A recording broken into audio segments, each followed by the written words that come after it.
my channel, the Hood channel, the real channel. What's good? Hood Films, we out here. Saying what's good to y'all. Should be live in effect right now with no pullback. Now it's saying unlisted. How? Because I actually just changed this shit to do some bullshit right here. But I always do the same shit. Like I said live, this motherfucker wanna put me on. There you go. Come on. There I go. Yo, what's up? Welcome to Black Outrage. I was going to hit y'all up again. This is Black Outrage 14. And we talking about a bunch of people, a bunch of shit going on. We got Dame Dash. We got a dude named Top 5. I just now learning about Top 5. You know, he from London or what? I'm sorry, he from Canada. So I'm not too familiar with him. I'm a Drake fan, but I don't really care about his I guess you would call hitmen or whatever, the people he got in the background. But apparently some dude named Top 5 got stabbed up real bad. And it's like making its rounds on the internet. People tweaking about that shit, you know what I'm saying? But I'm also going to be talking about Dame Dash and what he got going on with being sued like that, you know what I'm saying? So it's crazy what's going on with Dame Dash, you know what I'm saying? It's one of my homies, man. One of the people who I respect and look up to in the industry as a businessman. And I see how everybody throwing him under the bus over his scenario. You know what I mean? They really dissing the shit out of him and playing him because he's going through the financial situation he's going through. And everybody got something to say because he was such a vocal entrepreneur. And then when you contrast him with somebody like Jay-Z, Jay-Z's very quiet. So he don't talk much, you know what I'm saying? So then you never know how Jay-Z feel and nothing like that. But then you do see what Jay-Z on. You know, he making money, he making business moves, he a rich ass nigga. So here go this dude, Top 5, man. Let me see what he got going on, because apparently they whooped his ass in overseas in London, but he ain't even from London. He's from like what's this city? He's from Canada, but he said some dumb shit online. Let you know your city is not tough, especially if Top 5 has enemies in that city. 2 days ago, this was what Top 5 had to say about the UK. That's 17. Where are we going tonight? Let them know. That's a great question. There's no killers in the UK. There's like serious guys. They're not going to come kill us. No. They're not going to come kill us for safe. You can even show your address. In America? Fuck. No. They're not going to. Great question. There's no killers in the UK. There's like serious guys. They're not going to come kill us. No. They're not going to come kill us for safe. You can even show your address. In America? Fuck. No. Let's try that one more time. Where are we going tonight? Let them know. That's a great question. There's no killers in the UK. There's like serious guys. They're not going to come kill us. No. They're not going to come kill us for safe. You can even show your address. In America? Fuck. See, so there you go right there with him saying a statement saying that over in the UK is no killers. Now, he actually in the UK. He's in London. And I guess it was a Drake concert situation, and he was out there.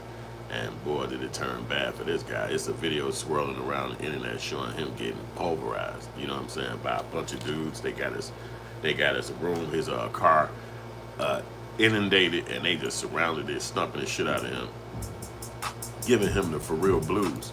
And I know he wasn't expecting that, you know what I'm saying? Obviously, you came into town to kick it, and then you get your motherfucking ass jumped by 37 people. That ain't nothing that you was expecting, but it really did happen to him. And it showed that when you leave your country, when you go somewhere, you gotta be kind of clear with yourself and shut the fuck up, because you don't know who these people are in these towns. You don't know who running shit. You know, a lot of times, I even remember this growing up. When you go to a venue, it's in somebody else's hood. I mean, that should be logical. It's a fucking building. But most people can't see that far with it. Like, you know, it's people who walk past this building every day. It's people who get up and they hang outside this building, or they get picked up in front of this building. This is their hood. So if you in their hood and you talking all cash rule shit and you gonna do this, all of that, motherfuckers just walk around the corner. This is my point. They literally could just walk around the corner to the front building where you at and beat your ass. Who gonna stop them? Then they go walk back around the house in granny crib or their basement and then lay down. And then all the people swirling, going crazy. You wanna know what the fuck going on in their house. Every building, from a basketball team building to a football team field, a fucking baseball squad, is in a hood everywhere you go. What's up, Belfast? What's up, Hassan? See y'all back. I like having returners. That's dope shit. Hit that like button, though. Hit that like button, dope. All right, let's see what they're talking about on the other end. This him getting jumped on. Talking to fans. Can't really see it. because there's no face.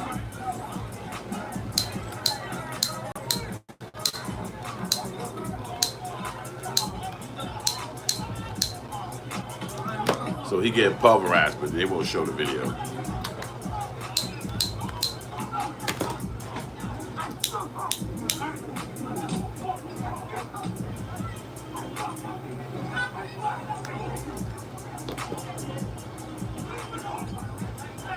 It's hard to see the video because the reverse only shows faces, but there's nobody face in that video. It's like a lot of cars and physical shit moving around, so you can't actually see his face. Anyone who thinks that anything He getting jumped on by like 30 people on the street. They got a car, and they just whooping his ass. He in the car, and they just beating the shit out of him. It's crazy. You can't see his face though. You can see his face in this clip. I was trying to get to the part where he would get jumped on though. A lot of people putting the footage up, but I was trying to see it. And he viral too. He do a lot of other shit like cut his ankle monitors off and all that shit. But you gotta be careful when you leaving town. When you go into other people's towns, you pop it up and you think you're gonna be who you was in your hometown where you from. Don't always work out like that, because when you come into another town, a lot of people like to change their identity when they go to another town. They don't like to be the same person they was when they was in their original town they from.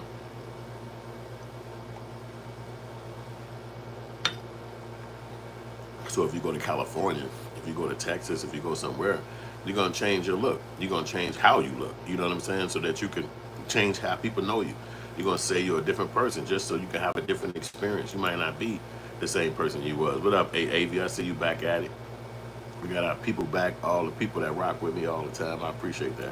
Yeah, we talk about this guy named Top 5 and how he got jumped on overseas. We also talk about Dame Dash. You can't see any faces on the video because of the actual, the way they set it up. But you can hear it. You know it, hey, I'm on that coffee. Hey, B, you ain't got to do all that now. Relax, relax.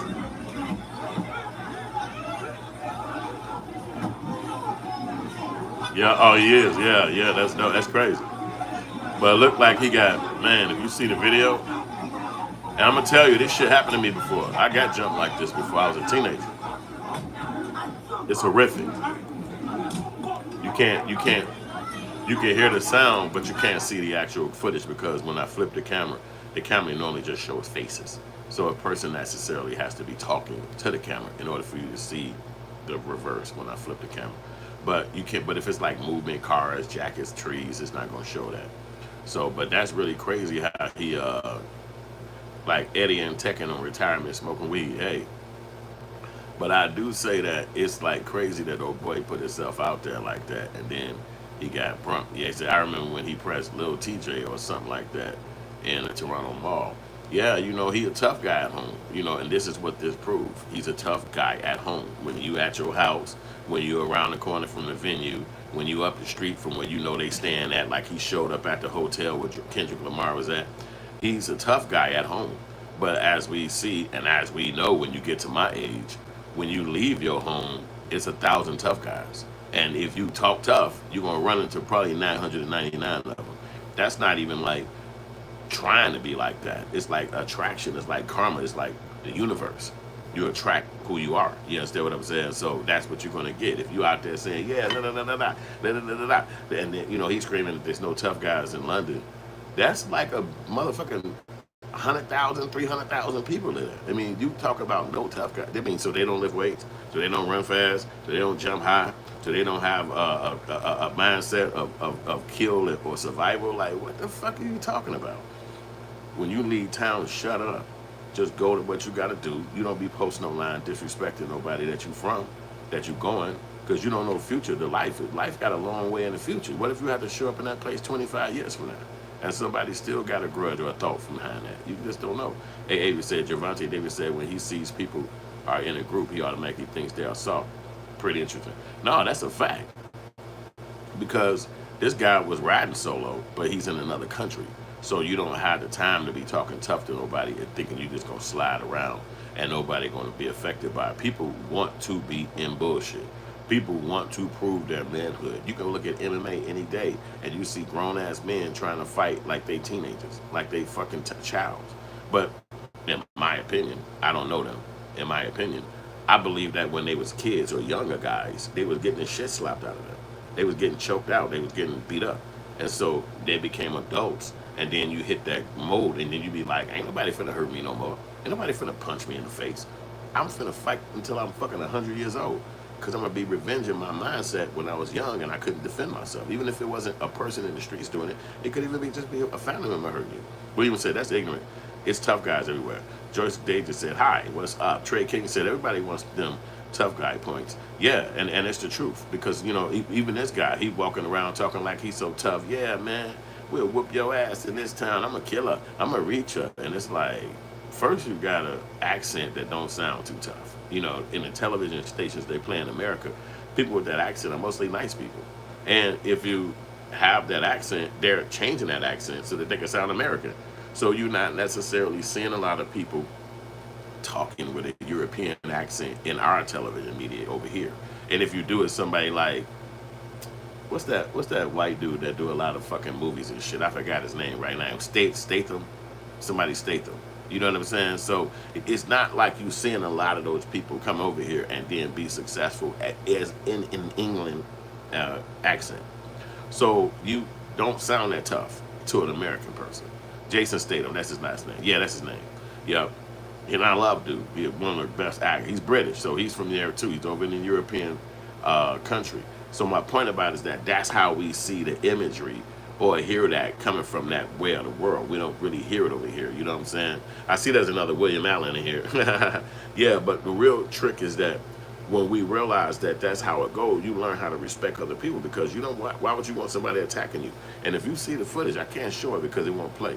They whoop his ass for probably 20 minutes. Now, this happened to me when I was a teenager. When I was a teenager, we had to be seniors in high school. My buddy had a car. You know, we like 14, 15. He ended up having a car. So he had a car for like 3 or 4 years. So as we was getting ready to graduate, he had went and bought another damn car. You know what I'm saying? 2 wheels. What's up with the both wheels? Want both the wheels hit a like button for me. So as we seeing this play out, we go and we my buddy car. So we like, yo man, let's go see some girls. We gonna ride to other high schools and go see some girls. We like that. So we jump in his car. We ride to one high school, see a couple of girls. Then we ride. Well, we all think we saw no girls at the first high school because they were still indoors. So then, we say at the end of the day, we're animals. We get curious, maybe evasive over stuff that's not familiar to us. That's true. You know, we are animals at the end of the day. I do agree with that. I never forget that. But then we go to the second high school. When we get to the second high school, we pull up in the car. We get out. We walk towards the building. It's like 20 dudes standing out there. So, unbeknownst to us, we're not thinking of gang shit. We just thinking like, oh, y'all must be waiting for girls too. So we walk up over there, and the guys, they so deep. They like, we probably 4 deep, and they probably about 20, 25 deep.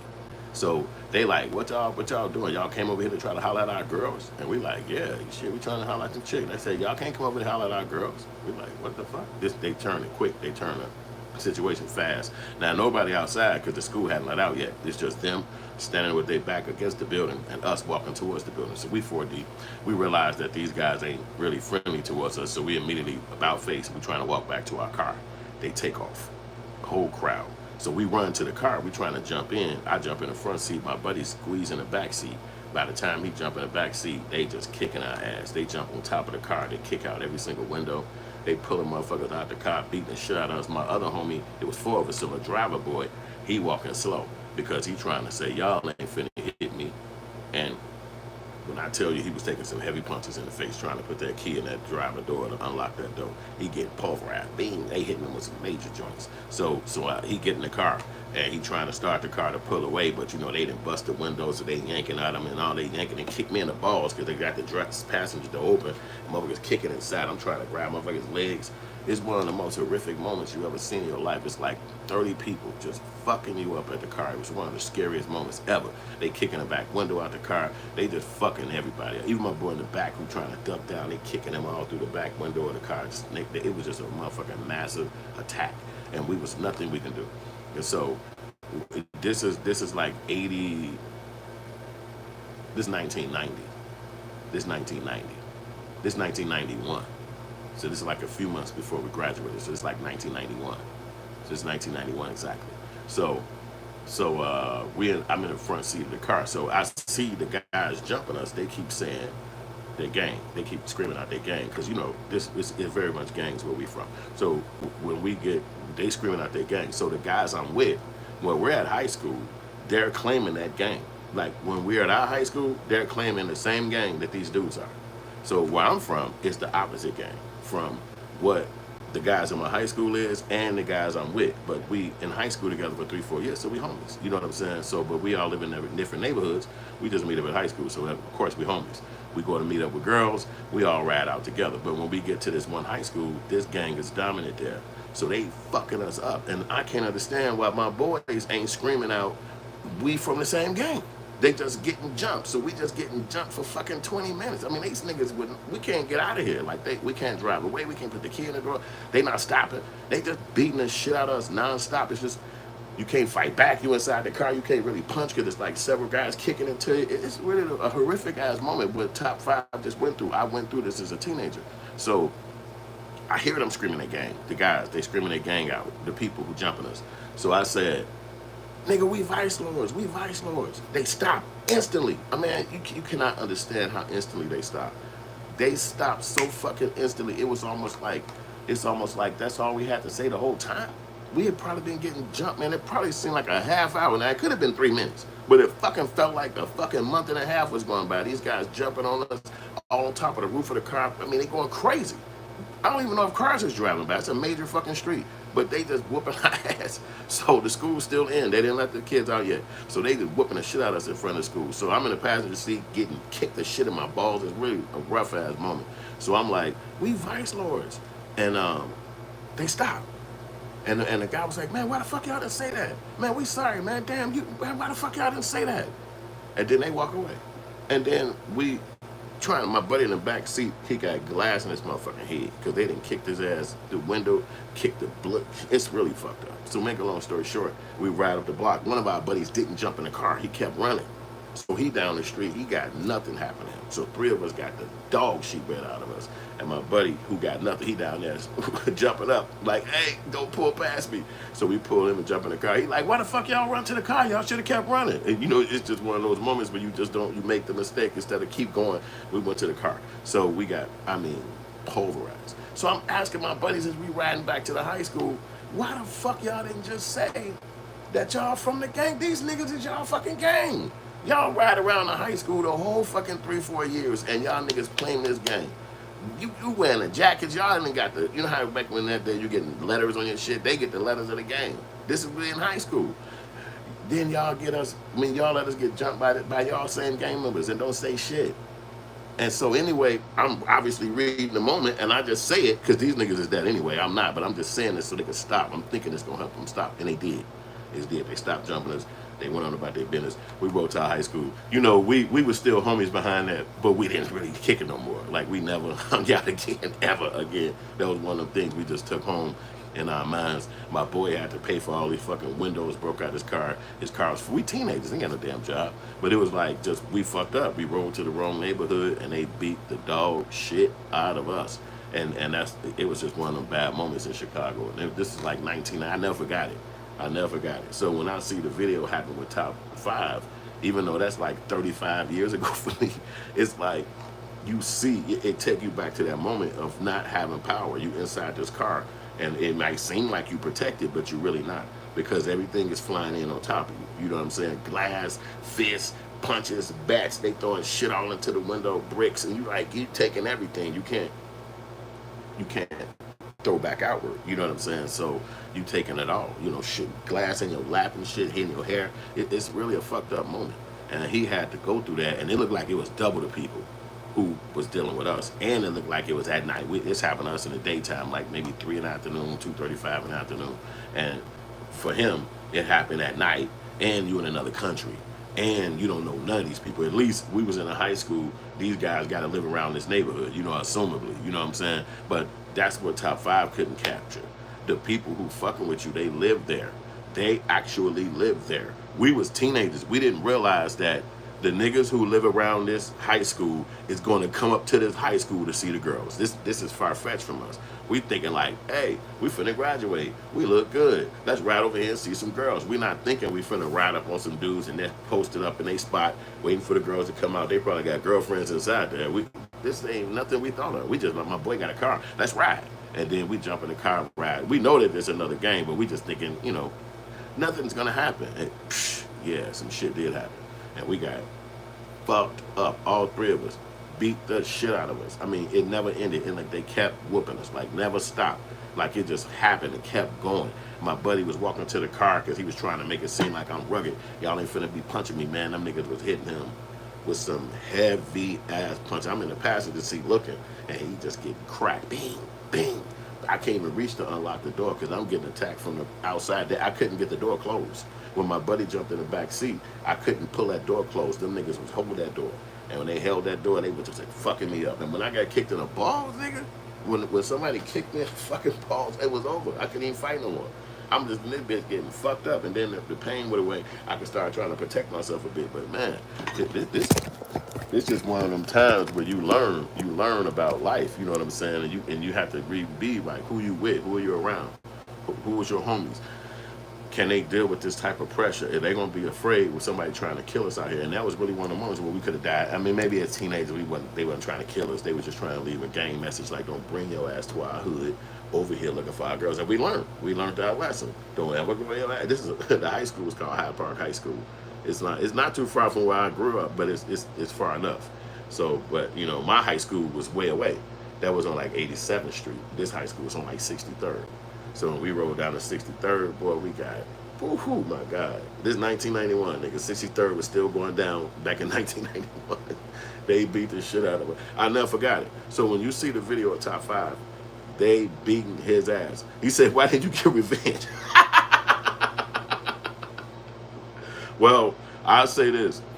Just like in, let's say you was at the, I don't know where you're from, but let's just say you was at the Taste of Chicago and you walk past a crowd. Or let's just say you at, I don't know, a lakefront, some kind of beach, and you walk past people. How many faces do you remember?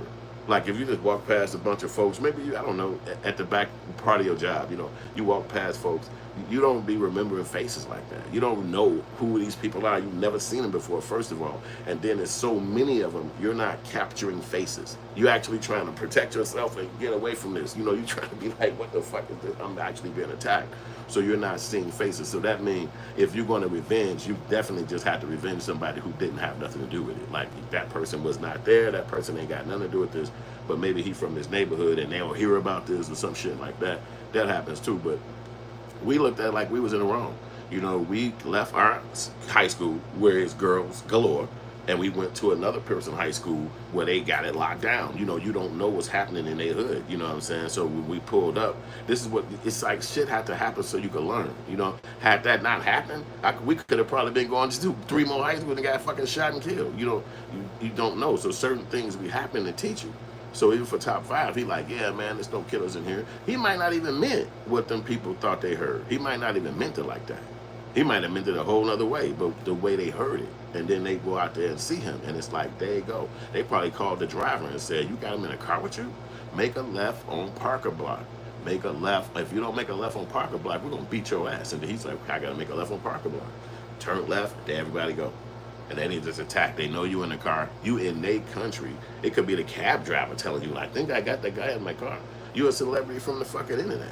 So anybody could know who you are. Randomly, the World Wide Web, that's what the 3 W stand for. World Wide Web. That means anybody, somebody from another country could be watching this video right now. So any level of disrespect that you put out, it could come back to you. This is, again, something you do when you're young. You're not going to understand the reverberation of this shit. It's not going to hit you like that because, again, when we was little teenagers, we couldn't see the fact that if it's gang shit at my high school, it's going to be gang shit at that high school. We couldn't see that. We thinking like, hey, shit, we cool. Look at our outfit today. Let's go holler at some girls. We was just naive. And then getting the shit, and then riding back to your high school, you pulling back up, and then nobody knows at your high school that you was dumb enough to go to another high school and get the dog shit beat out of you.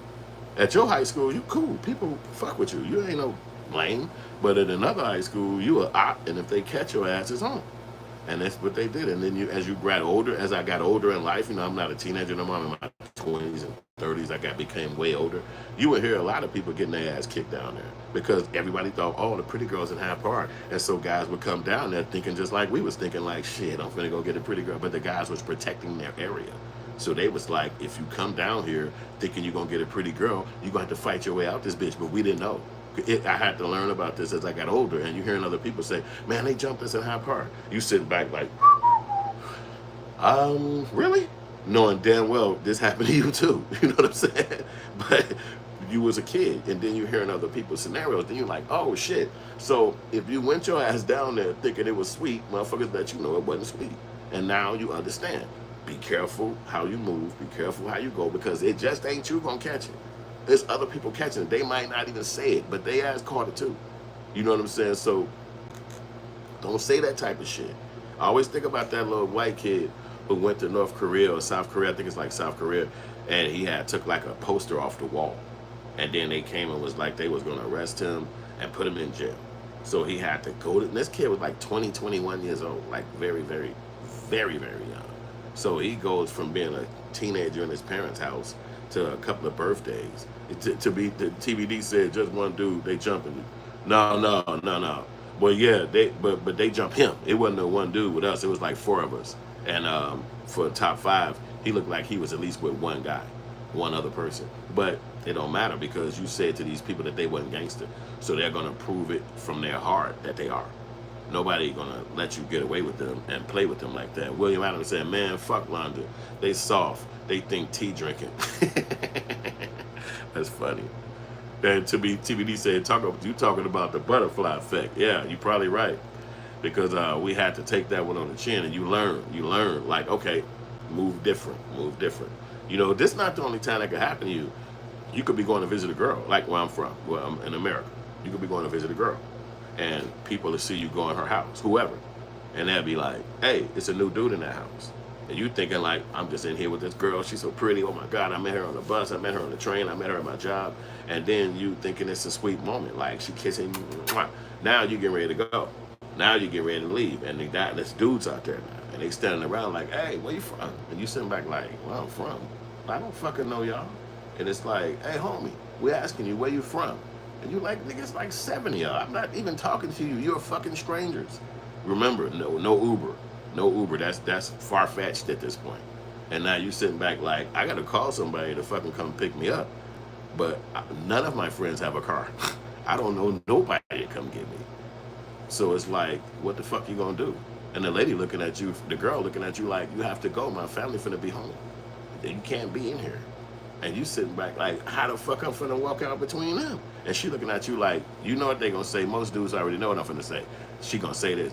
They ain't know nothing. Don't even worry about them. You can walk right through them. And you looking out the window like, I don't know if that, why don't you walk me out there? And then she be like, cool. And then she'll walk you outside, and as soon as she get outside, one of the dudes pop on her ass or grab her. Come here, girl. Come here. Now you by yourself over there like a feeble little fucking piece of tissue, like. And now niggas move in on your ass like, hey, where you from though? I think I sent you over there about like, I'm going to church, and my mother's a pastor. They call me Deacon Baby. I got a tattoo somewhere on me. It's called Deacon. I'm Deacon Son, Deacon Baby, one of them words. You trying to do anything to get out of this moment, but they know damn well that they got you because you're surrounded. So this could happen when you even just going to meet a girl. And then how do you get out that situation? Well, you probably going to have to be a track star. And you have to run like you never ran. You got to run so fast that you kicking yourself in the ass. You running so fast, trying to get the fuck out of there. And they chasing you. They're not leaving you by yourself. They're chasing you the whole time. Now, these things happen in the world. You know what I mean? So you have to be careful. That's why I say when I saw him doing that, I was like, oh shit.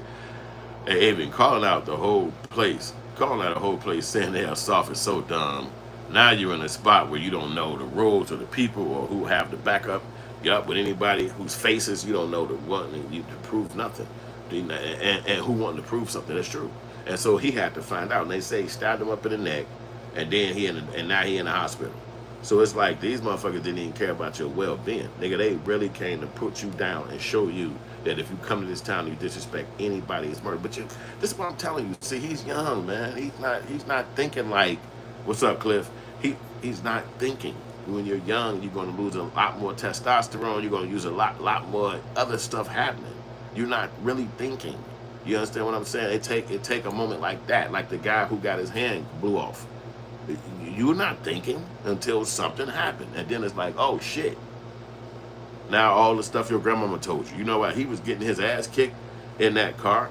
Everything his grandmother told him, everything his big brother, his mom and them said, all the stuff his pastor said, that shit's rolling through your fucking head at that moment. Because it's speeding. It's going so fast. And everybody moving, everybody jumping, everybody kicking, everybody blasting. Sounds coming from this way. Sound somebody close to you bleeding. And you sitting around like, what the fuck? You can't even get out the moment. You getting hit. You getting smacked. You getting punched. You getting rib kicked. It's pain. Every time you get hit, you feeling pain behind it. You like, oh my God. So these is what these people are facing when you in somebody else's country. And you talk about they weak or they pussy. That white boy that I was talking about from South Korea, they locked him up for taking down a poster on a wall. They put him in their jails in South Korea. They kept him there. When he got out, well, his family in America was saying, hey, let him go, he's a kid. And he was like, nah, we're gonna keep him in here. So when they finally let him go, like a year later or something like that, he couldn't speak. He couldn't fucking feed himself. He couldn't walk. He couldn't fucking communicate. Nothing. So they let him go and they sent him back to America after doing something in their country that they deemed was wrong. They was like, that's disrespectful to take a poster down of one of our legendary people that's respected. You don't take no fucking poster down in our place. And so he was bogus for doing that. And they kept his ass in jail, locked him up, and he had to sit in that motherfucker for a long ass time. And so when he came home, he couldn't even speak. And so they was like, damn, what happened to him, man? His mother and his family looking around like, what happened? And then they ended up saying, well, look, we can't take care of him. He already been gone for a year because he was locked up down there. And since they sent him home, North Korea, South Korea sent him back to America, he can't speak, he can't talk, he can't feed himself, he can't walk. So they said, we just gonna put him to rest. And imagine having to do that. Your family member went on a trip to another country. That country said he violated something. So they kept him. You can't go fly down there and see him. It's too much money, it's too fucking far away. So they talking to you through communication. So finally, your kid come back to America and he can't speak, he can't talk, he can't have kids, he ain't got no girlfriend, he ain't got no apartment, he ain't got no job, he can't even walk. So now they sent him back and they have to send his ass back to the place by himself. we said they breaking you down mentally. Look at Vitally and Streamer fucking with everyone in the Philippines and then getting stuck because Russia and USA didn't want him to get and now he cooked. Yeah, man, it's crazy. Well, politics is a motherfucker. Oh, excuse me. Street preaching. Yeah, man, TBD. I see what you're on, man. But you know, we just got to say that that's crazy for that little dude. Top 5. He put himself in a dumbass situation, and hopefully he'll recover for it physically, because that's gonna be something to deal with right there. Getting your motherfucking ass stabbed up, and you just a person and shit trying to live. Like, what the fuck is that all about, man? Now you got to come back to a. Think about this: if your persona is gangster, your persona is you're a gangster, you're a tough guy. You know what I'm saying? Then you get stabbed up, like to where almost somebody trying to kill you. And now what that mean for you? You know what I'm saying? You go back home, motherfucker looking at you like, man, you weak as hell, man. You let them London niggas stab you up. You saw, I heard you in that car screaming like a bitch. You up here dying and shit, crying. And you over that motherfucker like, man, you don't know what happened. Boy, it's like 200 people attacked our car. Like, it's no fighting back. How you gonna jump out and fight back 200 people, 40 people? Like, there's no way you can fight that. You know, he put himself in the trick bag. Because I'm thinking, like, if you're gonna be talking shit like that in somebody's state or country, why ain't you driving the car? Like, I would want to be driving the car, because then I could determine which damn blocks I go down. But you got a driver or somebody driving the car, and then they're gonna take you directly to where these motherfuckers at. That's crazy. And I just don't understand that. You know what I'm saying? TBC say, go to the church with all this damn preaching. I might do that. But you know, and AA would say, what goes around comes around. Yeah, I guess you could say that for both sections. Like, is he gangster enough when it's going around, coming around, or is it just that he made a bogus statement and people on his ass about it? Hey, Avy, now the people with him are required to ride out for his dumb actions and maybe lose their freedom, surround themselves with better people. Steve Stoner, this is a church, brother. I just said this is church, brother. You know, Steve O, you know it. And the reality facts of it about it is that if you super gangster and you talking shit about being in somebody else's neighborhood, then you got to deal with what come with that. You know what I'm saying? Because motherfuckers ain't gonna be afraid like that. You know what I mean? Again, if you at a venue and that venue is in somebody's hood, and when I remember back in the day, I was like 23 when Tupac died. I was 23, so I remember that when they described how he got killed in Vegas, because you saw him jumping on somebody, and then you say he got shot up at a red light, and I was saying to myself like, well, if he jumped a nigga and then went outside, the people who lived around the corner is the ones who killed him. Because think about it, the people at the venue, they probably not gonna be able to get to their car fast. It's probably parked in some kind of event or parked in some kind of spot. You got to get to the car and then try to revenge your homie. So it's gonna probably be people who live in the blocks, like the neighborhood blocks that building is on. So when they said Tupac got killed minutes after fighting old boy, I said they made a phone call and was like, I just got jumped on. Where you at? I'm at the fucking the thing. Oh, what? And they went around the corner, and there you go. And I said, that's what happened. You know what I'm saying? In my opinion, this is my 1996, so it was easy for me to figure that out. You know, they had made all these theoretical ideas behind it, but I was like, no, the way he got killed so fast, either the killers were sitting outside the whole time with guns on their lap, or they just heard what happened inside the spot, because the guy got jumped inside the building. So they called, man, they jumped on, what's the name? What? They in a white fucking thing, man, they riding down. Wow, hold on. Because they ran around the corner, because this is where the venue was at. You know what I mean? It's not like the venue was downtown and you got to ride back to your area. No, this venue was somewhere where people live not too far. And that's just what happened, because it's easy. This is your hood. You're from here. You're from every building. I don't give a fuck where it's at. It's people who live close by to that bitch. I mean, I think in like places like in our city of Chicago, they don't let regular homes be for 5 miles. You understand? So that would be the only place where you wouldn't probably find somebody living like in a regular home around a building. But any other goddamn building, it's gonna be somewhere where people live not too far. Even a fucking airport, it's gonna be homes within blocks of that bitch. So a person want to come to the airport and catch your ass and live close by the fucking airport, it's gonna be easy for them. They don't have to drive through traffic. They ain't got to sit on the highway. They just ride around 2 lights up and there your ass is at the airport. So I believe that's what happened to Pac, and that's what happened to this guy. Because if you're close to, yeah, but Will said it right there at TBD. He said most venues are in the hood, and that's it. You know what I'm saying? Bambi said he was shot a few hours after the altercation, according to reports. I think he was shot a few minutes. Tupac was. He was shot a few minutes, not hours. A few minutes. Because after they did the fight, they, as a group, went outside, jumped in vehicles, drove down the street. That didn't take no hours. The people caught them up on the block, the same strip they was riding on. They just drove down the block and caught them. So it's really no explanation for what happened to that guy. Nobody would have fucking really know, because we wasn't there. But just hearing the story, you could speculate, and that's basically what I'm talking about, the speculation behind it. But enough of top 5. I want to talk about Dame Dash. Dame Dash is a legend. And one of the guys I looked up to in the industry for mad years, and I respected him for so long. And I see a lot of people castigate him because of how fast he missed his money, and how fast shit changed for him, and how fast that now he don't have the money. People basically lose respect for you. You know what I'm saying? They don't give a fuck about what you went through or why you going through it. It's like, you're a bum ass nigga. You know what I'm saying? And whatever you did is the reason why it's happening to you like that. So a lot of people associate his brokenness with not being connected to Jay-Z. So, you know, and that, I mean, maybe that has some solidness to it. And then the reasons why they broke up could be over a girl, which is Aaliyah. You know what I'm saying? And so people like to see somebody demise. And then Jay-Z always was on the rise. So, but I liken that to be, you know, in my opinion, because I was there at that time frame, not with them, but watching it all play out, being a hip-hop fan.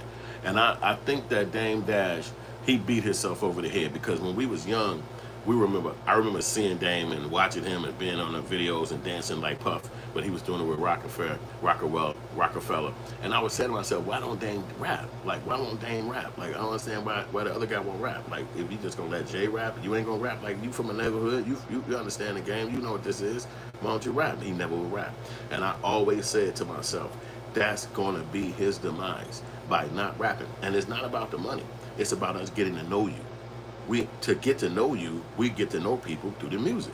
So we don't really know moguls by their personal life, like a mogul and a personal life. We don't really know moguls like that. Like, you can't tell me what the person who owned a fucking whatever the fucking Cavalier's lifestyle is like, or what he do when he posts online. Like, you don't know shit about that guy. He's a fucking complete invisible. If he walked up on you on the street, you'd be like, that was the guy who owned the fucking, I never knew how he looked. And there's millions of people that's super rich, own products in Walmart, Target. You will never know who the fuck they are, how they look, nothing.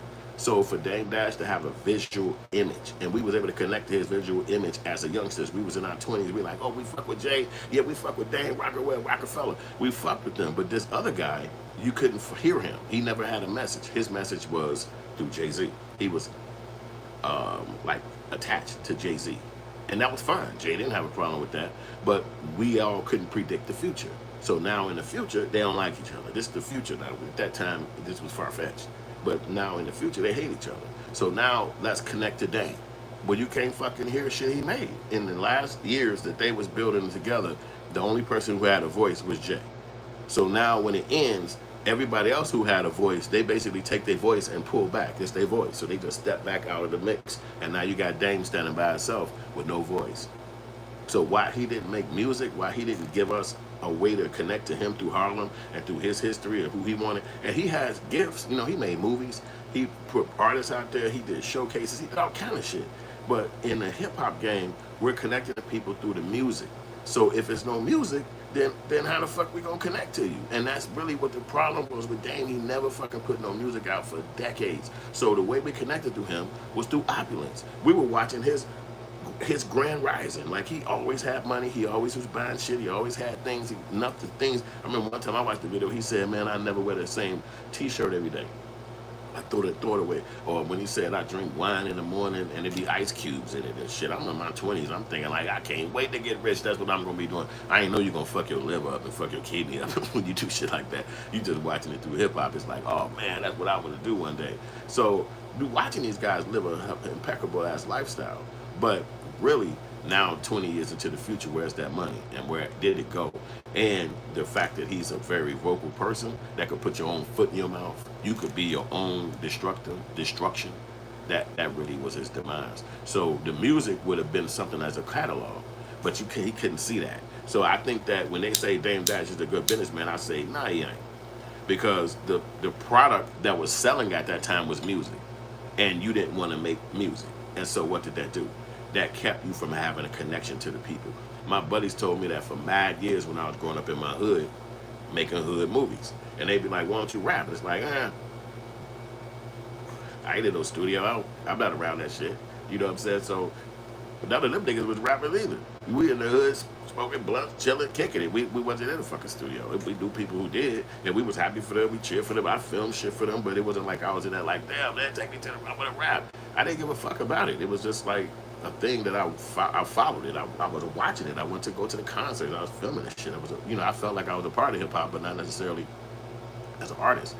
And I thought the people who made hip hop was unique as fuck. So I just was probably stepping out my bounds saying, well, why the fuck Dame Dash won't rap? Well, that shit's hard as a fuck. It ain't like everybody can rap because you think you can, or even people gonna like you because you rap. That shit's all not easy. So I didn't understand why he would never go rap. But, as I got older, way older, I learned more about rap and the studio shit and how to do it on the computers and all that shit. Now I got music out there, and I feel happy about that in my life today. I might even play a damn song for y'all just so you can hear that I actually did it, and it's on Spotify and all that shit. It's under a name called Youssef 2 Times. And my homie Steve O'Stoner, he be popping in and out. He the one who actually showed me how to do it, because obviously that wasn't my era. I didn't understand it, but he took time and he showed me. So I even say to this day, you can teach an old dog new tricks. Just don't believe that bullshit that you actually can, because that was just something I liked as a fan. But then actually have it physically I could play some music for people, that to me made me feel like I became super. Like, wait a minute, so I'm actually one of them people like Prince and Michael Jackson and shit. Like, you can actually hear my voice. That was like a big thing for me, because being a person that was a fan of music since you were a little child, to actually having some shit in my late 40s, it was like, what the fuck? That's amazing. So I didn't understand why Dame wouldn't rap, but maybe he just didn't feel like he was good enough as Jake, or maybe he didn't think people were gonna connect to him. But by just having a rap career, he would have probably still stayed famous to this day. So let me hear what he got to say right here about why he still broke. Now I got so broke. Investing in my dreams. You know, when you're investing in your dreams and you dream big, you always gonna be broke. So I have a lot of shit. I don't have no money for nobody else. That's what you call broke. But that's what it is. But I'm not ashamed of that, because I have things to show for it, but it hasn't profited yet. I'm like a proud broke, but it ain't broke, because I have things to show for it. Somebody asked me how I got so broke. So you heard him say he proud broke. You know what I'm saying? You heard that's his cliche. He's proud broke. You know what I'm saying? He say that he's only broke because he invested in his dreams. And that can be understood. And that's why I say a lot of times when you hear people dissing him, it's more coming from and I don't want to be disrespectful with this, because I know that this bothers folks. It's more from a perspective of an employee. Because in order to do what somebody does as a business person, you have to accept losses. You first, before you even get 15 cents, you have to think that it's going to be shit that ain't going to work. It's going to fall off. It's going to not happen. It's going to crash.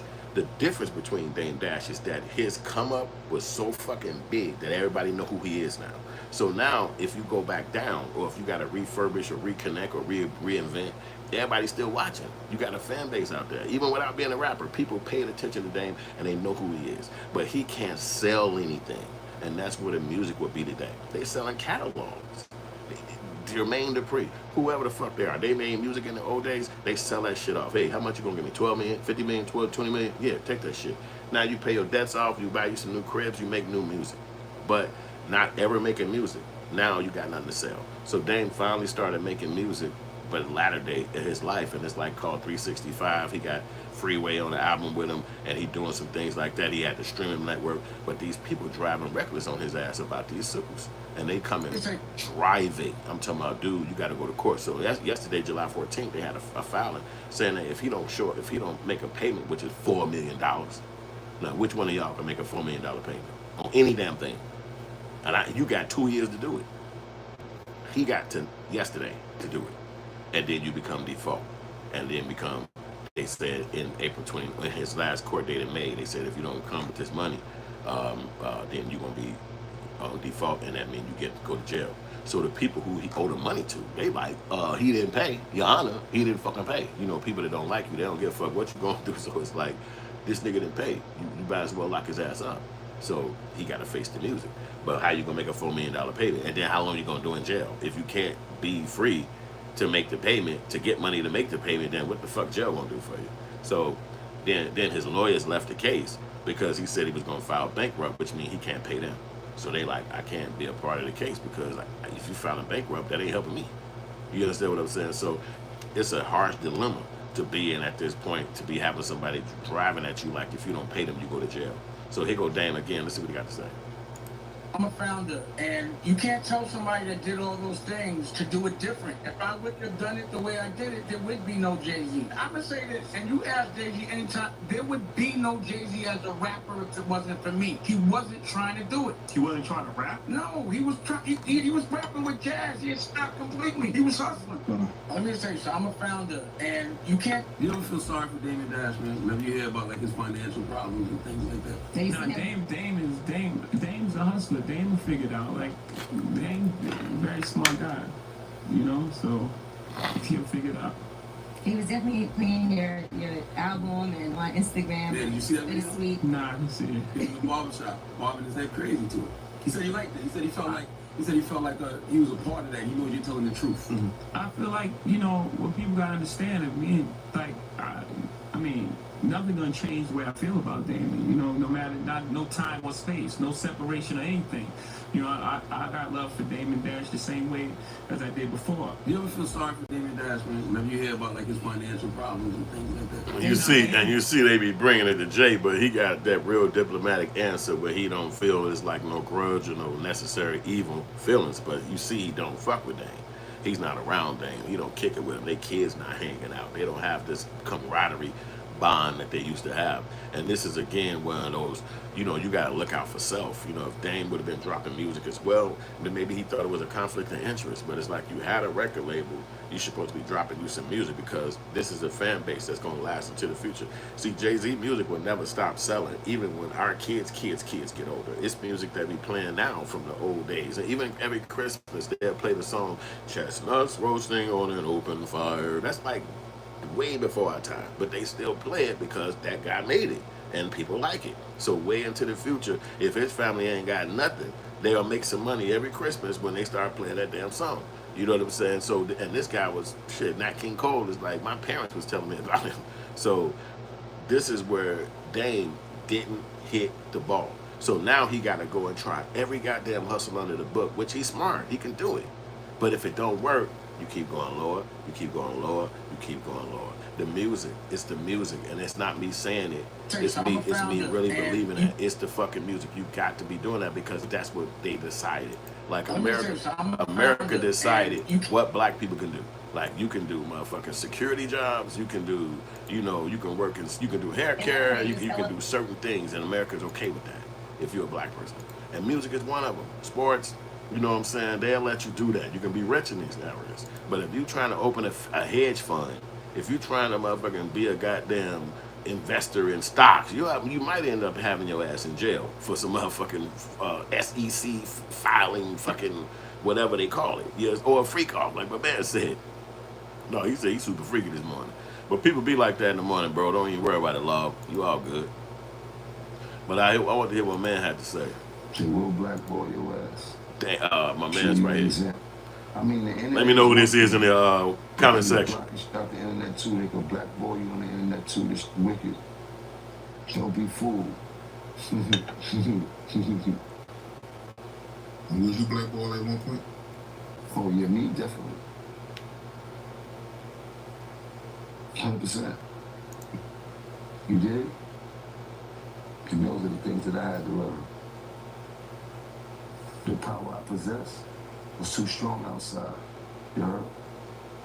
But what I'll say is this though, right? If you a true hustler with social media and the rest of these platforms, it should be easy to make money. You can get to a bag. Yeah, but you can get to a bag, but you won't get to a success. You being a star, being who you was, might not happen. You heard? Yeah, you can get to a bag because there's a lot of ways to make money, but you won't be lit. They could block this out you from being lit. You have to find a new means of getting to a bag and feel good, you heard? And we are grown men. Let's keep anybody gonna come see you out here. The quicker you learn that, talking about Dame Dash. to bounce back. There's $1 billion involved in it. You ain't got none. How would you feel? Hey man, it happens, man. Look, it's not me to I'm just talking about common sense, man. Anybody can look at this and be like, damn. When you got $1 billion, when you broke, how would you feel when you broke? You can't feel good, you know? And we are grown men. Let's keep it a buck. We are all grown men. And everybody makes their own decisions. I don't know the people ins and outs. But clearly people made decisions that got them to where they at. Let me ask you this though. When you look at Dave, do you think the reason why nobody is reaching out is because he used to be an asshole back then? I mean, I wasn't there, so I don't know, but that's what people saying that was there. You was there, so. I can't tell you this. I won't give on that, but I can tell you some life. While you popping and going up, they let you do everything. You can give people your ass to kiss. But what you're not anticipating when you're on top of the world is that might end up going back down. And when it goes back down, them same people gonna be on them same floors that you was giving your ass to kiss. And while you're going down, guess what they're gonna do for you? give you ass to kiss. Get out of there and beat it. It's natural. It's life. Jay, the same energy you give me, the same energy I'm gonna put out. Yeah, and that's just in life. Because I've been through that. I've been that person that was so ignorant and just dumb to the fact of reality because I've been jaded by entertainment and success and money and shit like that, not seeing shit I'm doing that can really affect me in the long run as a person and as an artist and shit like that. And I had to learn the hard way. By the grace of God, I was able to persevere, be resilient, and know I had to take my second chance because they definitely ain't giving you one. And they ain't giving. So you see that what my man had to say, man, is about him is like he made that mistake, but Jay don't really owe him shit, and I think that's respectable right there. Let me see what else he got to say. Me one. Would you say that it's more difficult right now to blackball somebody with social media and the Things that I had to learn. Us having great music out there to become millionaires out there. We have to find a new means of getting to a bag. You're blackball just for the game. They can't blackball you in life. So many ways to make money out there, to get dollars out there, to become millionaires out there. We just so caught up in this entertainment business, we kind of got television like that's all we see. Because for those who has been successful in it, we know that everything starts with the music, and everything ancillary comes from us having great music out. Our back was against the wall. We wasn't taught nothing else but this. This was our form of success. You heard? They didn't give us no financial literacy. You heard? We knew how to do music, and we knew that the music was going to come with the opportunities. You ain't got no music, you ain't getting no opportunities. Even right now, that's the rules, bro. It don't change. The world want the cool. You can't be cool if you ain't got no music. Yeah, good point, Billy. So there you go right there. Now you heard it directly from a major artist that's still in the game today, 20, 30 years in the game. He's still making music to this day.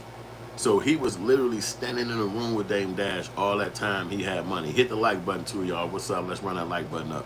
He was actually sitting in a room with them when Dame was pulling in all that money, making all these moves, being a success story.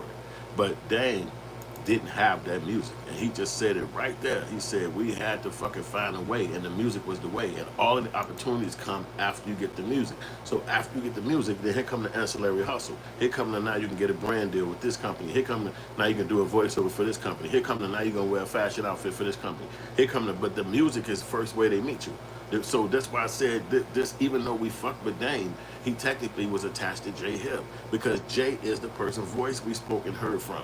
Jay was talking about not having a father. Jay was moving to different states, fucking with other artists and bringing Freeway and bringing Beanie and messing with different people. Even when he stopped fucking with Jay, Dame Dash, he went and did a song with the Punjabi guy over in NBC, India. He did songs with every artist that wanted to come out. He even did songs with, I think, one of those white groups or some shit like that. Like they was doing that back, Linkin Park, I'm almost one of them to think it was. They was doing that back in the 90s with people like Public Enemy.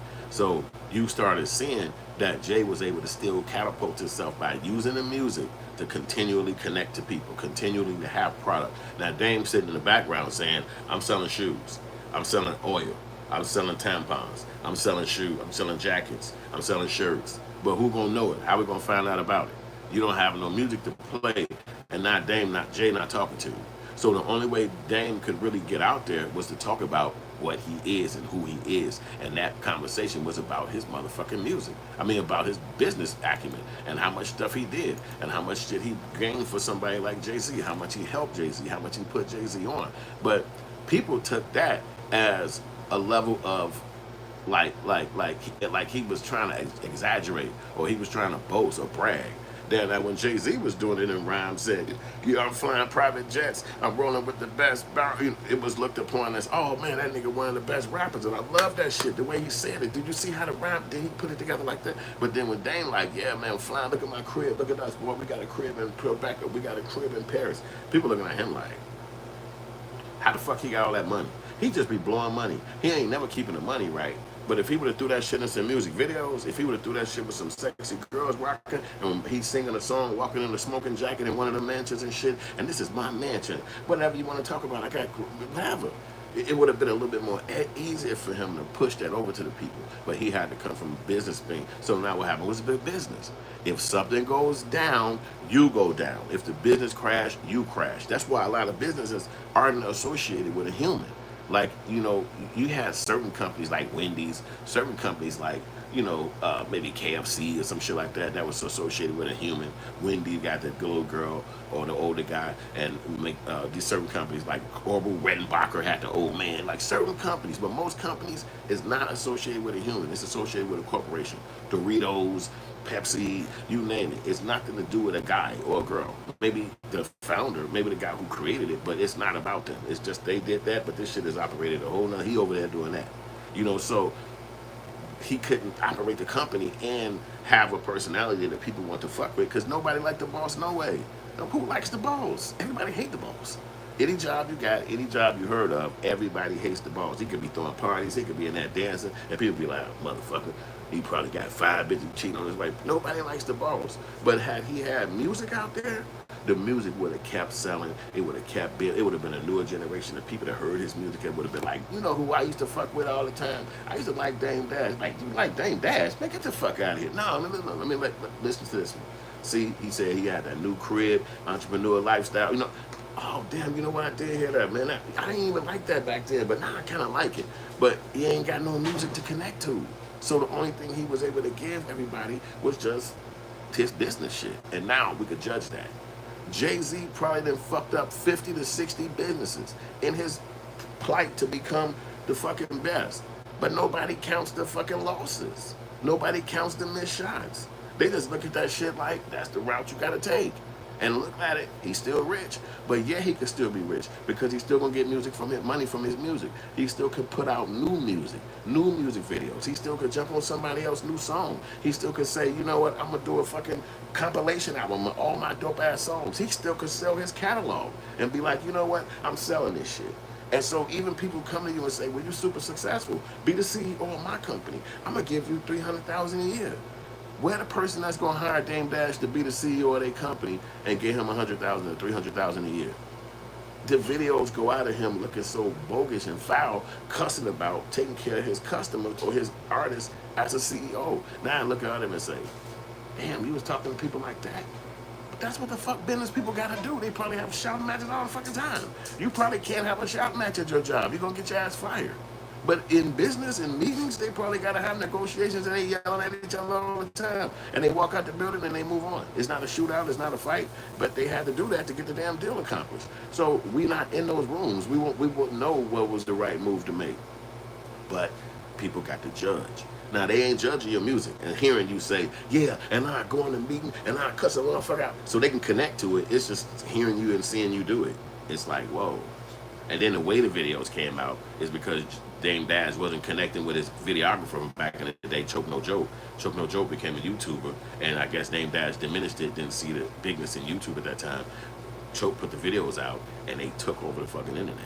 So now everybody get a chance to literally see Dame Dash in those rooms. You wasn't seeing Jay-Z in those rooms yelling at people. You wasn't seeing Jay-Z in the backstage of a concert cussing somebody out because they out in his dressing room. Get the fuck out of my dressing room. I don't know none of you motherfuckers, man. I'm tired of a fucked up ass flight. Get out. Nobody had video footage of that. Nobody had video footage of him grabbing somebody or stabbing you know, it was the video footage of Dame Dash. In there snapping off, being mad over a scenario. And everybody like, ooh, he went too far. Damn, he shouldn't have talked to them like that. Why he say that? You know what I'm saying? So it was just a lot of judgment can go against Dame, and people trying to see where is your trajectory going to succeed to. Now we're sitting around saying, well, is Dame going to ever come back? But then the news come out that he might be going to jail within the next couple of damn days or weeks. He going to have to turn himself in on this federal crime. We don't know how much time they're going to hold you in a contempt of court for, but how you going to tell them that you can come up with $4 million? What you got to do? Literally go to Harlem and sell crack? Like, how the fuck you going to come up with the damn money? Like, you can't do interviews on the internet. You can't just go downtown and open another LLC because owing so much money, the people are going to be able to say, anything you make, it comes to me. So even if you do have a success story to come up, you made $50,000 off this new thing you came up with, you're going to have to start making payments on them damn fees that you owe. So it's really horrific to go through that kind of damage. And then the people say, why Jay-Z don't help him? Why Jay-Z don't help him? Well, like he just said, we grown men. We're not kids. We're not in our 20s and 30s or even younger. We're fucking 50-something. Help you do what? Well, if I give you this, then you ain't going to never get off your ass and go do some shit.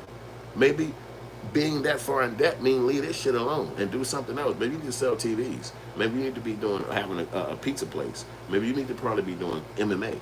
You know, it's a lot more things that you could be doing than trying to sell entertainment to people. So I think that is like a rude awakening for Dame. And I think that he'll be looking in his heart of hearts and saying, I should have made raps, because this whole fucking thing is about Jay-Z making raps. But you can't judge the fans, and you can't judge technology.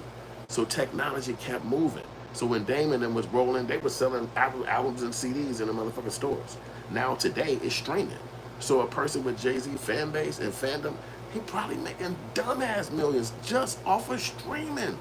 You could take that money and invest it in any fucking thing. Let me go get some dope ass art. Let me go buy some property. Let me go put some motherfucking money into this whatever the fuck is over here. And now you can keep these businesses rolling. Dame needed one thing to work, but when it worked, from what people been saying, and I'm gonna let them explain it themselves, he was spinning crazy.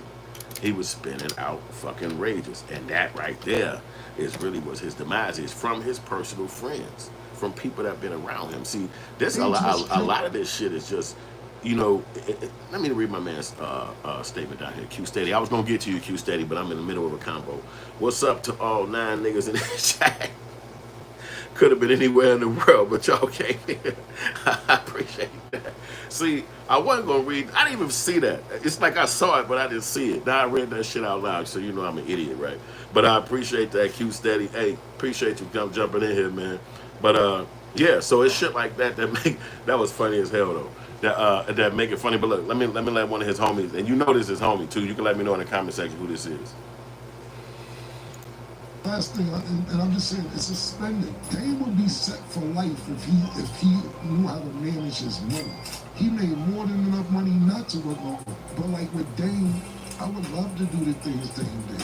Fly private for 5 years straight, buy 2 mansions in London. I would love to have 2 lofts in Tribeca right around the corner for each other. 20,000 for this loft, 20,000 for that loft around the corner. So you got $40,000 a month for just lofts, airfare, flying everywhere. I would have loved to have the biggest mansion in Alpine, New Jersey. Dame is the only that I ever seen to this day. I'm talking about to this day, and I've been in a lot of places, and I can't, like I said, maybe I haven't been in the right places. I've never seen him with a urinal in their house yet. You can't get mad at me for not spending how you spend, and so you shouldn't have to be working no more. Dame's most crazy last thing, and I'm just saying, it's suspended. Dame would be That let you know right life. there that he wasn't just living, he was over living. He had paper. You talk about a urinal in your crib. This motherfucker said he had museum walls. You got 2 condos in Tribeca, 2 condos in Paris. Like, you got money. But see, Jay and them looking at it like the money coming from me. See, and that's another thing about it. We look at Jay as such a high regard, as such a high respectable person. What if Jay-Z started hating after a while? And started being like, man, hold on, man. I'm making all these raps. I'm the one touring. I'm the one traveling. Your ass got what? You got a fucking flight. You flew where? Like, you know, I don't know if he was using the money from the business or he was using his fees from being the CEO. But if you got to get judgment from other people, then now it look weird. Like if you somebody like Usher and you just a solo artist, then who the fuck finna tell you anything?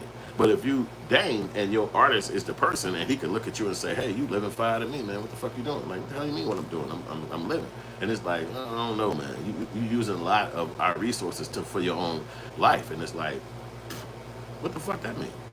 But you got people who checks and balances in your ass. So it's like you're not gonna be really just able to ride around with money and kick it and shit and they ain't gonna say nothing. So then they come back down to, was Dame really a boss? Because you got to answer to these motherfuckers who looking at you like you doing something wrong when you working your ass off for them. So was Dame really a boss? If Jay-Z could close the company down and then you don't have no say-so in it, you know, like who's really the boss? You know what I'm saying? Is Dave Dash really the boss if you can't utilize the company after the main guy want to leave?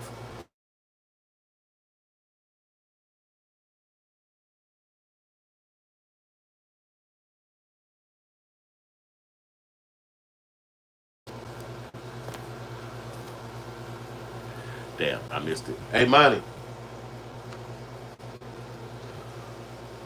Yeah. So that being said, man, it just tell you how that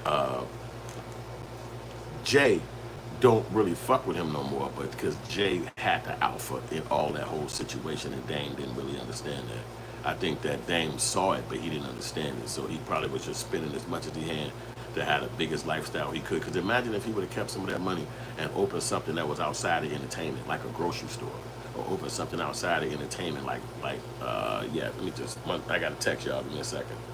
Yeah, so I think that Jay was leaving him a message like, I'm not with what the fuck you doing. You can't be spending money the way you want to over here. This is my brand, and you thinking you playing with me, and I'll show you. And if the Dame Dash situation happened with Aaliyah, where Jay-Z supposedly was dating her at first, but then she met Dame. And a lot of guys already understand this, because if you ain't went through it, you might go through it at some point in your life, where when you meet a girl and you be cool with a girl and she liking you digging her, and then you take her around your friends, and now all of a sudden she started digging somebody that's one of your friends, and now you can't control it. Like, you can't get her out of there fast enough. You can't tell him to pipe down. He looking at it like, hey man, she chose me. And you looking at it like, what? I remember when we had buddies like that. We would be over like visiting one of my homies' crib, but he used to be able to have a lot of girls at his crib. He had his own apartment. We early in our life, like 22, 23. And so you meet girls and shit, and they'll be over his crib, and they'll be at his crib, and you come over there and seeing her like, damn, she cute, what's up? I don't know who gonna get her, which one of our homies is gonna be able to knock her down. And then one of our friends would come over, and he'd be sitting up chilling with us too. And then he'd get up and leave. He had a car, so he'd get up and leave, and he'd speak to the female. He'd say, before he walk out the door, he'd say, hey, you need a ride home or something? Now we all sitting around there trying to think the girl gonna chill with us in the crib with the other girls, and he'd just literally pinpoint one and be like, yo, you need a ride home? And the girl obviously would be like, yeah, and every time the girl be like, yeah. And now he plucked one out the quick, and we all sitting back with no car, like, this motherfucker, now he gonna pluck. And this is not a joke. I used to be mad sometimes, because I used to be like, he gonna come in there and trump everybody with this car shit and yank the girl right out the fucking mix. So now it's like, we all probably gotta go in on one girl to try to see who can get her now. If he took one out the fucking mix, and you like, damn. Or another one of your buddies to come to the play. This all at your homie crib. We all hang up in your young years, and you at your boy crib, and so we chilling, and this girl's there or whatever, and then another dude would come over. He ain't there the whole time, so we all chilling, just kind of playing video games, whatever the fuck we doing. And then the girl would come, this guy would come over, and he'd come over, what's up, y'all? What y'all on? He ain't gonna even sit down. He just come in the door. He like, yo, what's up? Hey, man, we gotta kick it. Hey, well, look, y'all wanna get some drinks? And he'll pull out a wad of money this big. I'm not even kidding you. All cash. This fat. Right now, we sitting there with all these girls. We just meeting these girls. We literally just met them. We all sitting around trying to see how the day gonna go. And he walk in with a fucking, he'd pull out this much money and be like, yo, let's go to the drink, man. Let's go. Hey, we going out tonight.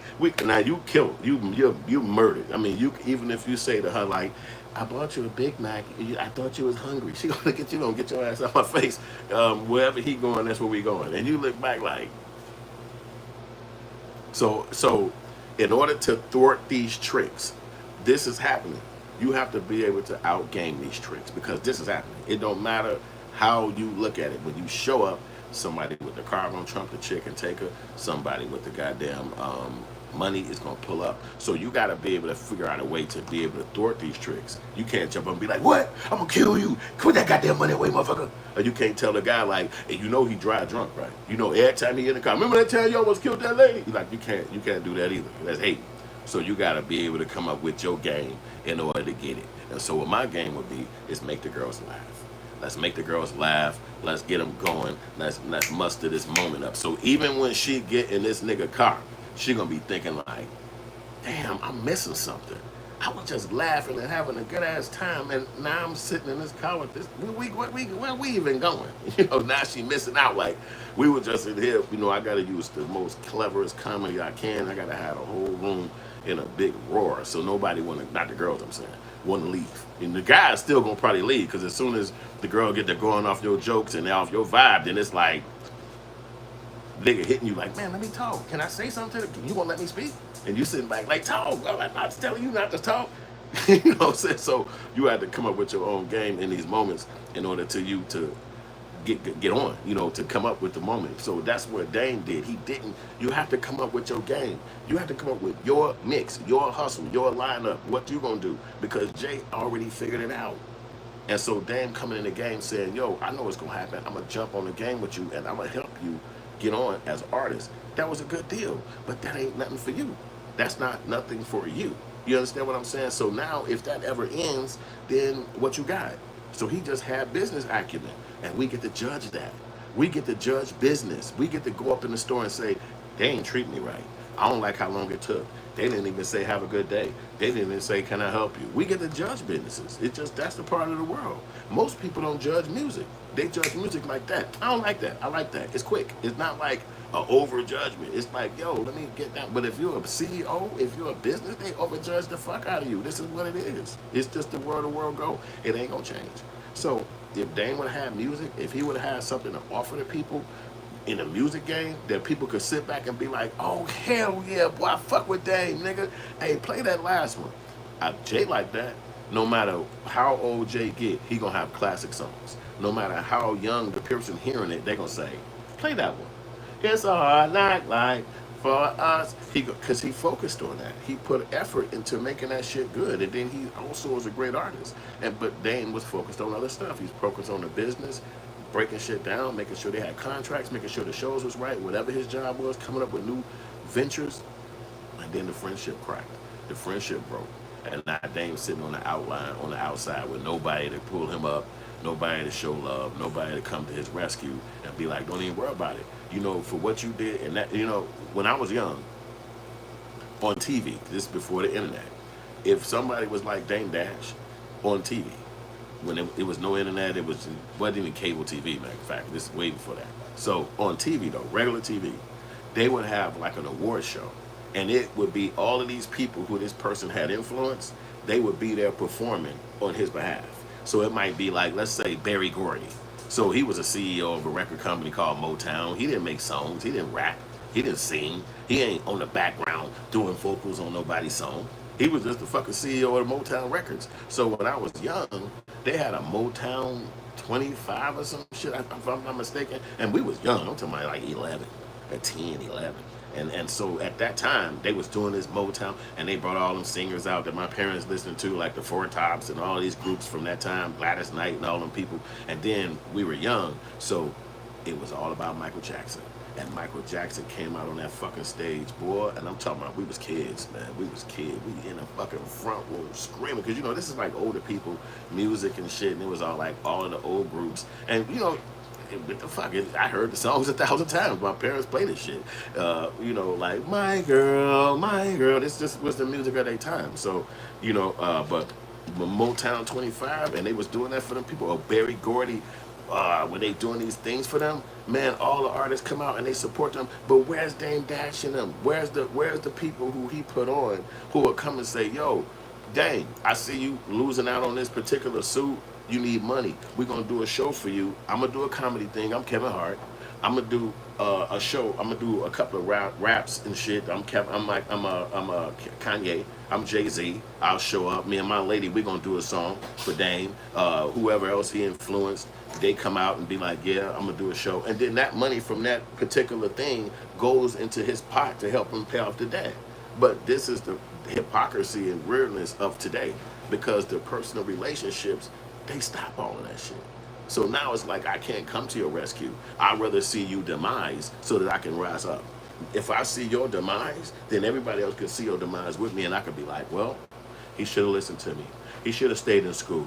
He never would go to church. And it's like, what the fuck does anything got to do with me and you being bros or family members or somebody who support each other when things was rough? Like, what's going on? But it's real life. Motherfucker looking at you like, well, we told you that we were a cult and all you had to do is join. It's like you can't be in everybody clique. You can't make everybody happy. And sometimes when they see your demise, it makes them happy. And so even with somebody with $1 billion, they would be like, well, damn, nigga, we bros, ain't we? No, the fuck we not. And it's like, oh, okay, cool. But it's too far now. You could almost look at these people as opportunistic. And look at it like, you know, they'll be around you as long as they can come up off of you. But as soon as that closes or shuts down, your ass is out. And now that they made it to the plateau that they want to get to, the fuck do I need to know you for? I don't have to hear your voice. I don't have to hear you talking to me. I don't have to hear you acting like you somebody that you're not. I made you. You only over here because I'm the rapper. You only did this because of me. And people have these notions, and they're going to play on you. So Dame should have rapped, and he shouldn't have leaned so far on Jay-Z. You know, even when I was in Hollywood and doing Hollywood type shit it was like 2011, 2008, I still had hood films. I still kept hood films. I didn't give a fuck. My friends would be like, they don't care about your movies in Hollywood. They don't care. I wouldn't give a fuck what they did in Hollywood. This is what the fuck I made. I'm on this earth too. We all came out of a pussy. So I don't give a shit where you at on this planet. You can be in Brazil, you can be in Hollywood, you can be on Neptune. We all humans. So it don't matter. I don't have to be around no fucking body, and they ain't got to be around me. So as long as I'm happy creating, that's all the fuck that matter. So Jay used that psychology. He wasn't trying to click up with folks. He wasn't running around people. He was bringing new artists to the game. He was bringing people who he had never heard of before. Went to their towns, went to their cities, and gave them a chance. Put them in movies. Dame Dash and him was a great motherfucking mill of dopeness. And if they could have kept that going, they probably would have been a multi-billion-dollar brand. But it's always like that in the culture of blackness. And that's what a black outrage obviously is, where one has to get to the top. Not everybody, not a group, not like this money goes into a pot, and when you think of a business, we'll sit up and have a meeting about it, and if we decide it's the right one, then we'll make sure that your business go up there and be successful. It's not like that. You know, in our culture, it's a lot more where people don't fuck with each other. You know what I'm saying? And it's just locked in like that. You know what I'm saying? So it's like, we'll let anything crash and burn us.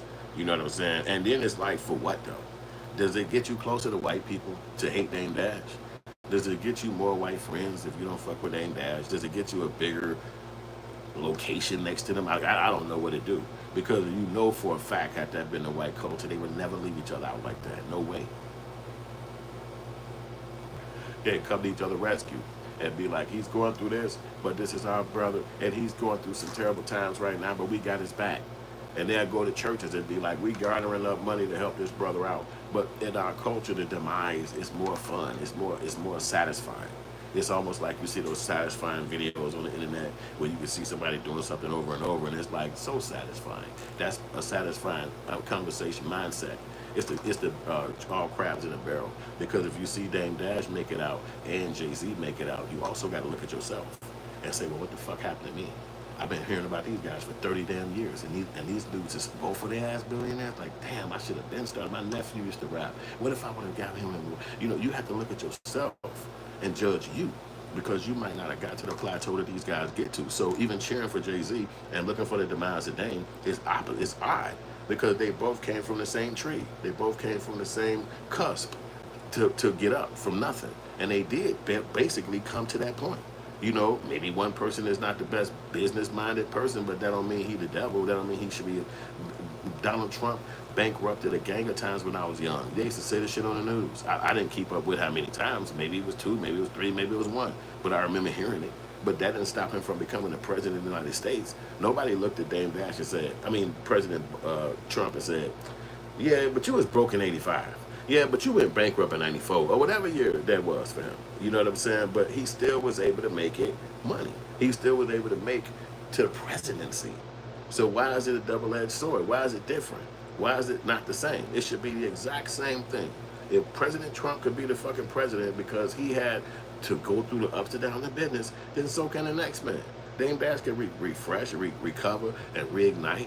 Why? The internet is here. When he was doing that shit in 1996, it was no fucking internet. They had to go out there, boots to the ground, traveling the city to state. That's probably why they got so close, Jay and Dame, because they had to be actually physically going to live different locations to make the shit work for them. So now you fast forward into the future to today, and the internet is here. It's more of a long distance reach out. You don't probably have to be in nobody's face every day. And then niggas is way older. Jay-Z wanted to go have a family. Dame Dash had families, but it didn't necessarily work out. That happens to everybody. Some people, relationships don't work out. You know what I'm saying? So he got one now that's a little bit more secure, but that first one, or the first few, wasn't perfectly right. So a lot of people get to judge you and look down on you when you're going through stuff that might not be something that they would have considered or did for their life. But I don't think it's all right to do that, because at the end of the day, tomorrow is the only best way to know something. It's not today. It's tomorrow. And if Dame Dash opened up some product, or somebody, he had a thing and it worked, and somebody wanted to buy from him $100 million or whatever for some, whatever, like, and then now all of a sudden he could pay off that debt and plus got like $93 million on top of it left over. Well, everybody would change their whole conversation overnight and be like, oh my God, look how smart he is. Look, he was able to do that. And then, could you do that? Oh my God. And it would just be overnight. So that's actually what business is. It's only one. You might have a job. You might have to have a business and make not a lot of money trying to operate it. But none of that stuff mean that you're a bad business person, or you dumb, or you should lose, or that you're not gonna ever come up, you're never gonna make it. No, none of that shit mean nothing. It just means that you started a business and you're working it through, and eventually it'll turn around. Because think about this: when Dame Dash opened up he got a book, like a coloring book for his kid. I think it's something like called Dusko goes to space.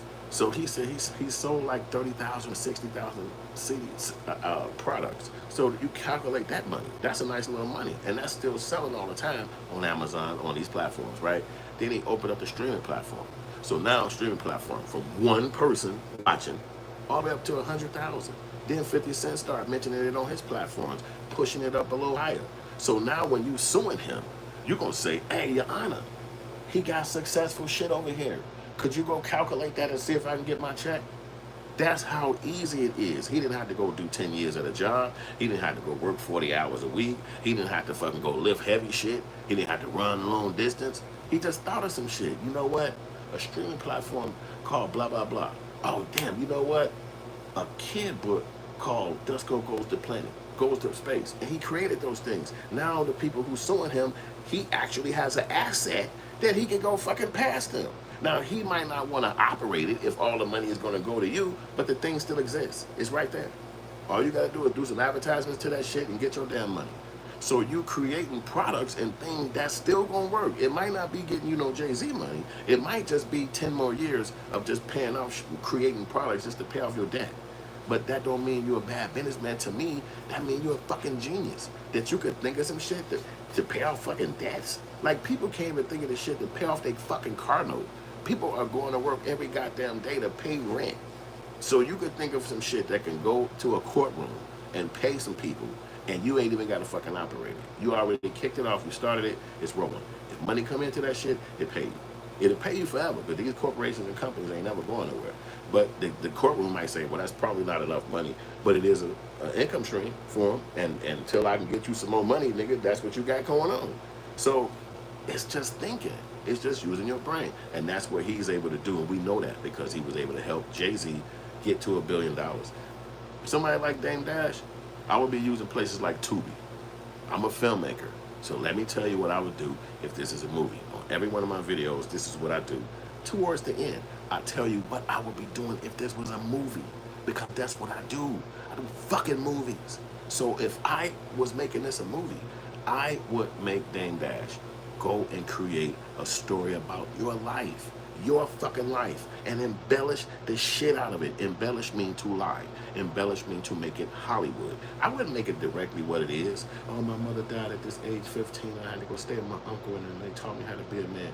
No, I'll make that shit so much more extravagant. I'll make it be like my mother was dying, but she told me these wonderful words, and my uncle and them was the only one who could unlock this in my heart, and I had to go and fight with them and go out to other cribs and other hoods. They was in the gangs and street shit, but I knew that it was something better for me than just being in the streets. And I walked past a boxing match place, and they was in there fighting, going crazy. You using cinema, using the cinematic tropes that they already exist, and people already see him as a fucking celebrity, so people gonna tune in. And you already been directing movies.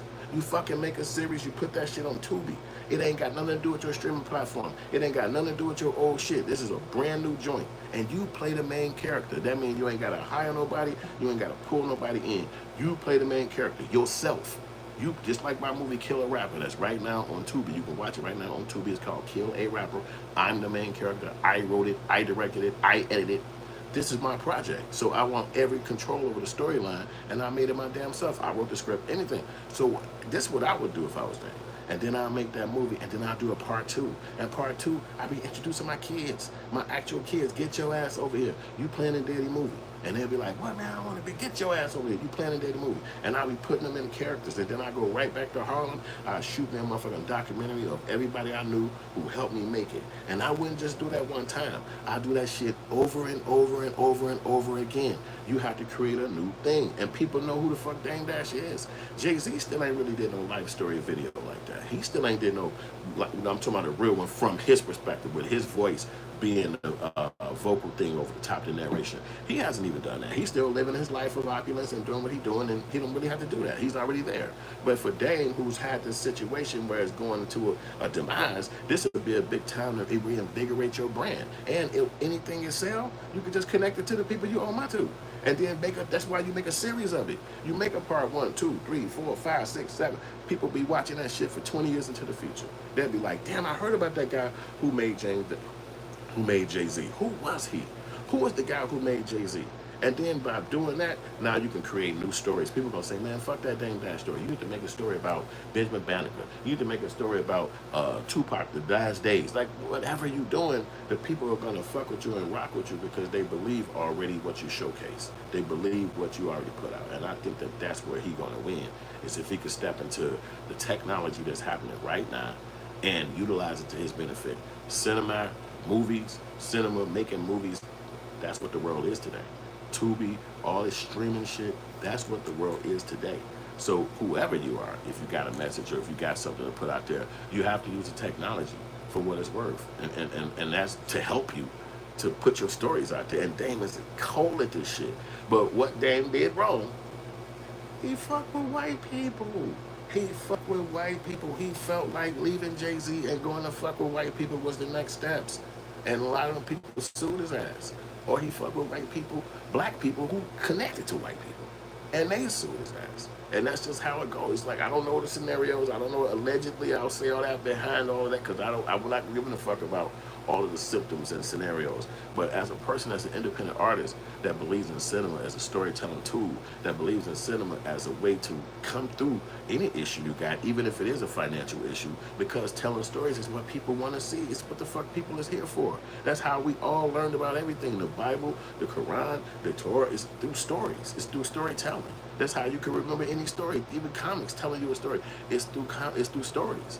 So you have to get back to what it is, what the growth and what the build-up is, what people are interested in. We're interested in streaming. We're interested in watching something and connecting to it and then telling somebody about it. You know what I'm saying? Like, did you hear the documentary about Dame? Man, yeah, apparently he went to, and then you can even touch on each one of those scenarios of those suits. The people suing you, each and every scenario from your perspective, from how you felt it went down. You know what I'm saying? And this, why? Because it's affecting your life. It's a part of your life. It's your life. So come back to it, get back to the grind, get back on a mission, look at this thing and say, cool, okay, I just missed 10 shots in a row. I tried to shoot, I'm on the court, I got my outfit on, my arm's okay, but I missed 10 shots in a row. What's happening? And this is what, if that ever happens to me, because it can happen. Every time it happens, what I do? I move closer to the rim.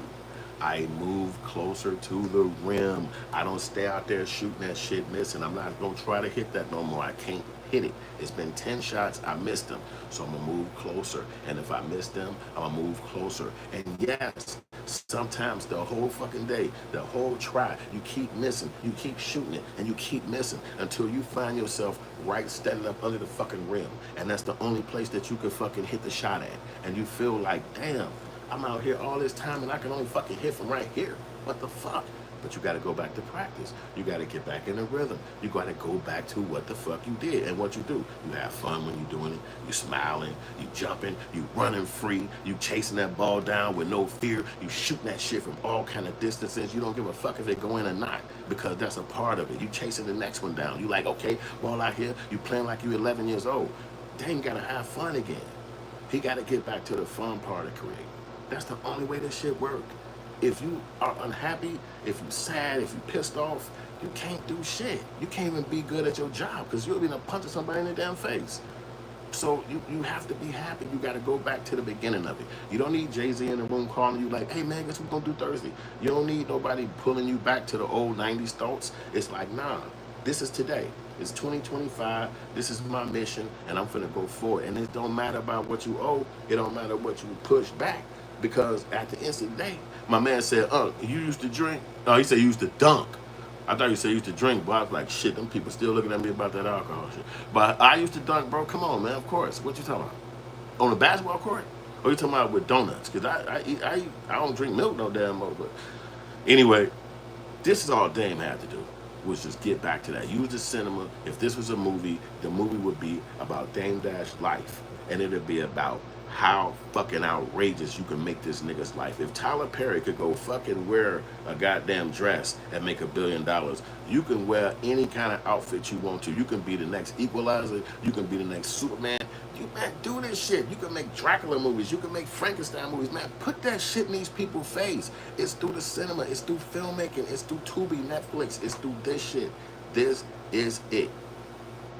So after saying that, I'm gonna jump up off this podcast because I'm going for over because I fuck with Dame Dash heavy. I always been a fan of him, and I always knew that he could. The way his brain worked, this shit is like child's play. He gonna bounce back so fast and make motherfuckers die laughing. Like, and I knew Dame had that shit. And it's nothing. It's simply nothing. And then the people got to show support too, because dick riding Jay-Z and not showing Dame love, that's what perpetuates the bullshit. And Jay-Z sitting back, he don't even drop shit. It's like everybody's sitting around like, if I support Dame, Jay-Z's gonna find out and he'll never come to my party. Jay ain't never coming to your fucking party. You can be yourself. You don't have to fucking fit in with them niggas, man.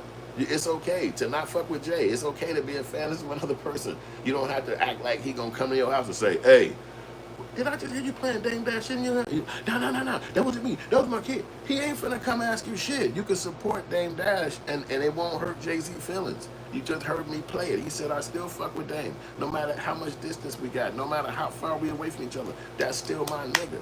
But when you're men, you don't have to sit in the same room. When you're men, you don't have to see each other once a year. When you're men, you don't have to talk on the phone every fucking day. But you still my mellow. You still my homie. We still fuck with each other heavy, but we ain't got to talk right like that. Why? Because I'm raising my kids. You raising your kids. You doing your business. I'm doing my business. You traveling with your family. You traveling with your family. I'm trying to keep my relationship tight. You trying to keep your relationship. We just living as men. We're not really standing around each other like, hey, what you doing? Hey, let's go play pool. I might do that with some people that stay in my vicinity. You might do that with people that stay in your vicinity or your kids or your homies. But that don't mean we hate each other. That don't mean we ain't rocking with each other or I don't like you because we can't see each other every fucking day. Or we see each other once every 3 to 5 years. That don't mean nothing. It just distance is what it is. But we still fuck with each other. And that's what happened when you're a man. When you're a man, it's okay to grow apart. It don't mean you hate each other. It's like, damn, you over there, I'm over here. What the fuck does that mean? We'll come together at this event or we don't ever get to come together. But that don't mean I don't like you. That don't mean I want to fight you or I hate you. It's just, nigga, we living our lives. We doing different things. That's all to it. And as soon as they get back busy, or big back doing 5 to 12 things at one time, you're going to be looking around and he's going to be rocking again. Even when he had the motherfucking streaming platform, he was pushing the shit out that streaming platform. And everybody was looking. Some people were signing up, some people wasn't. But yeah, man, quit trying to dick ride Jay-Z. That shit is ridiculous and it's old. And everybody too old now. Okay, you dick rided Jay-Z in 2014. You dick rided Jay-Z in 2024. And in 2014, 2004. But damn, it's 2025. This nigga got a 30-year dick ride from all y'all. Come on. He already up. He already made the money. He already successful. It's okay to support the other nigga. It's okay to look and see what the other nigga got going on. You ain't even got to fuck with it. But just be like, oh, okay, I see what dude got. Calm down. Them niggas did what they did years ago. And to see old boy fuck up and had to go to prison all that time. I mean, have to get ready to go to jail for owing that money or being in debt like that to people. That ain't cool. And I ain't saying Jay need to hit him with no money or pay for something. But even if Jay came out and just said some open shit like, hey, nigga, hey, I fuck with Dame, man. Go fuck with him if y'all can. Hang up. One click on his Instagram. It'll make people like, oh, Jay back around. Man, I'm going to go ahead and fuck with Dame now. You know, the fandom. It's just fan base. It's fandom. It's like people liking who they like. Jay is a likable person. He's done such a great job of being an ambassador of hip-hop and making deals and going in rooms and not having big old blow-up and yelling at people and shit like that. So he's done a lot. But, you know, sometimes you might have to go back and reach out for some of your people that still need the support. And they do that in other cultures. You see a lot of time the Hispanic person will be at some job and he won't just be working there. He be trying to get somebody that he know a job in that motherfucker too. you will see a lot of times when people might buy property in the downtown district or in some neighborhood, then they be popping up again. There's 2, 3 of them in Boston with property in that same scenario. So a lot of people look out for each other. They don't let the money stop them from having that brotherhood or that family psychology. However, in the black culture, it's different. It's a lot more vitriolic. It's a lot more competitive. It's a lot more one guy at the top. That they made this scenario mad years ago, and especially in the entertainment business, it's only going to be one guy at the top. It's not going to be two. It's not going to be me and you. It's not going to be me competing with you. It's just going to be me. So that's the game. So I appreciate y'all liking and watching and hanging out with me for 99 minutes. It's been a dope time. Y'all the greatest. I'm gonna have a video up here or down here that's gonna be a continuation of this series, Black Outrage. You'll be able to click in and watch the whole playlist. I appreciate y'all, man. Y'all have a great day today. Have fun. I'm gonna try to jump back on here a little bit later, but I gotta go handle some business. So I gotta go do that and then jump back on here with some dope stories. We're gonna have some Black Outrage to get mad about and talk a whole lot of stuff. And I appreciate y'all in the comments. Y'all already got that conversation.